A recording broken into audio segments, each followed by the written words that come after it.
On September 11th, 2001, I was glued to the radio in my pickup on a long drive back home to Big Sandy. It wasn't until I stopped at a Billings restaurant that I finally saw on TV what I had heard about all day. The pictures were surreal. Although the attacks of 9/11 weren't America's first test of uncertainty, all of us knew this nation would change forever. In the hours and days and weeks following the attacks of September 11, 2001, Americans, neighbors, and perfect strangers joined together to fill the streets despite their differences. They poured out their support. They redefined the United States of America.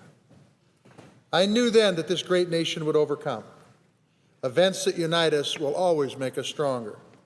I was reminded of that on May 2nd, when Navy SEALs found and brought swift justice to Osama bin Laden, prompting spontaneous celebrations across Montana and the rest of the country.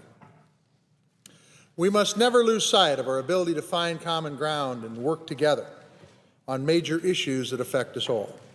We have much more in common than not, and we should never forget that. It's what built this country.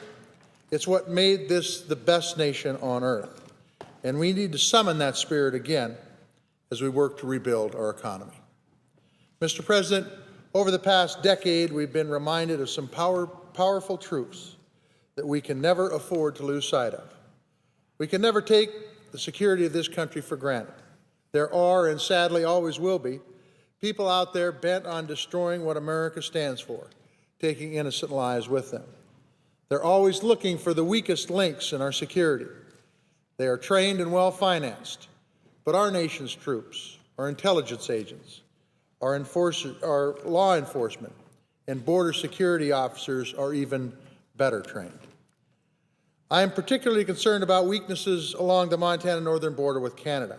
Up until recently, only a few orange cones in the middle of a road protected the country from terrorism.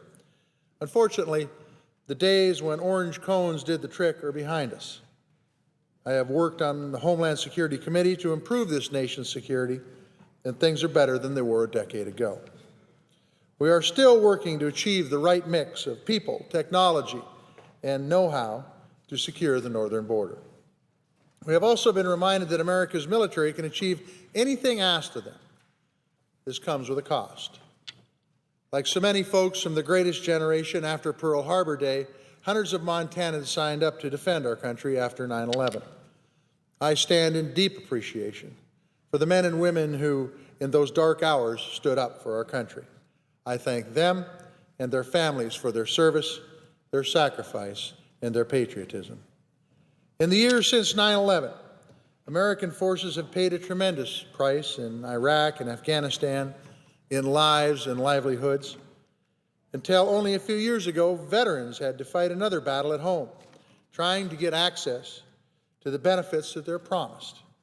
Too many veterans are still fighting for adequate funding and access to quality health care services that they have earned. As one veteran said, the day this nation stops taking care of our veterans is the day this nation should stop creating them, and I couldn't agree more. And Montanans are reminded that some out there are still willing to invade our privacy and trample on our constitutional rights in the name of security and freedom. Measures like the Patriot Act, which I have consistently opposed, forfeit some basic freedoms. Some lawmakers aren't stopping there. In the House, a bill called the National Security and Federal Lands Protection Act would allow the Department of Homeland Security to waive laws and seize control of public lands within 100 miles of the border, even if that means closing off grazing lands, shuttering national parks, and trampling on the rights of private landowners. That would have an enormous impact on the whole of Montana. If bad bills like that are turned into law, America loses. Our Constitution is a powerful document, and terrorists want nothing more than to watch our rights crumble away by the weight of our own policies. We can and we will remain strong, but we must do it with respect to our rights and freedoms.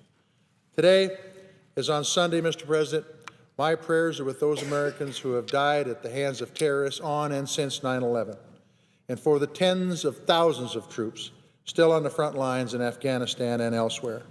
and for the families of thousands of American troops who have died in service to this country since that terrible day. My wife Charlotte and I stand with all Montanans in saying thank you to the members of our military, present and past, especially those who have come home with injuries seen and unseen. This nation will never forget your sacrifice. I yield the